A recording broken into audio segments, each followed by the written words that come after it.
kenapa rumah setan, Jamarah, ada di dekat Ka'bah dan di situ ada rumah Tuhan? Pertanyaan mengenai kedekatan lokasi Jamarah, tempat melontar jumrah yang sering disebut secara simbolis sebagai rumah setan, dengan Ka'bah, Baitullah rumah Allah, sering menjadi sasaran kritik tajam.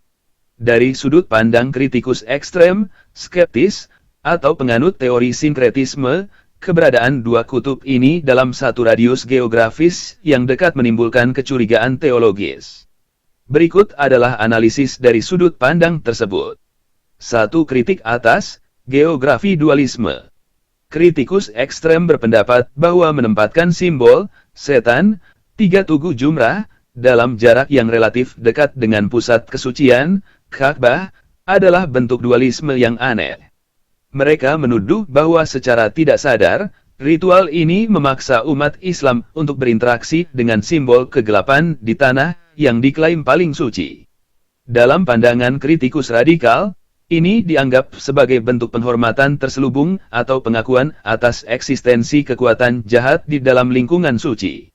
2. Tuduhan kelanjutan tradisi pagan, litholatre. Dari perspektif kritik sejarah sekuler, praktik melontar batu ke arah tugu, sebelum tugu tersebut diubah menjadi dinding besar untuk alasan keamanan, dipandang sebagai sisa-sisa litholatre, pemujaan atau interaksi dengan batu, dari zaman pra-Islam.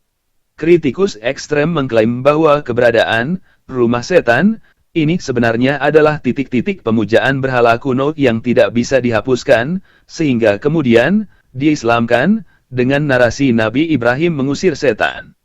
Mereka melihat kedekatan ini bukan sebagai kemenangan iman, melainkan kegagalan membersihkan jejak paganisme secara total. 3. Kontradiksi ruang suci. Kritikus mempertanyakan mengapa wilayah yang disebut sebagai tanah haram, tanah terlarang bagi kejahatan, justru menampung simbol setan secara fisik. Dari sudut pandang logika ekstrem, jika Allah menjaga Mekah, seharusnya pengaruh setan tidak memiliki rumah atau representasi fisik di sana. Kehadiran Jamarah di Mina, wilayah Mekah, dianggap oleh kritikus sebagai bukti bahwa konsep ruang suci tersebut tidak konsisten secara metafisika. 4. Simbolisme obelisk dan okultisme. Beberapa kritikus teori konspirasi menyoroti bentuk asli Jamarah yang dulunya berbentuk obelisk, pilar tinggi. Dalam banyak tradisi okultisme barat, obelisk adalah simbol kekuatan maskulin atau penyembahan matahari.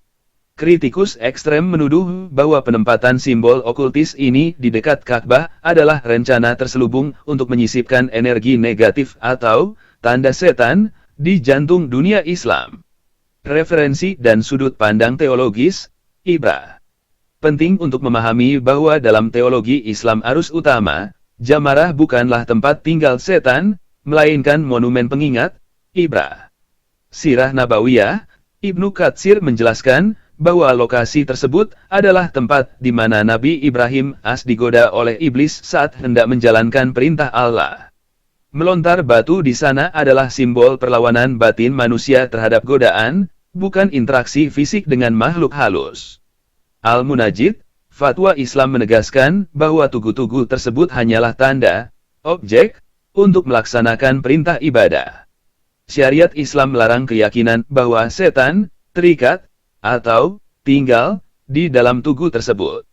Sejarah arsitektur, perubahan bentuk Jamarah dari pilar, obelisk, menjadi dinding panjang dilakukan atas fatwa ulama untuk menghindari kecelakaan, injak-injakan, dan untuk menghilangkan kesan pemujaan terhadap pilar tunggal, sekaligus membantah tuduhan simbolisme obelisk.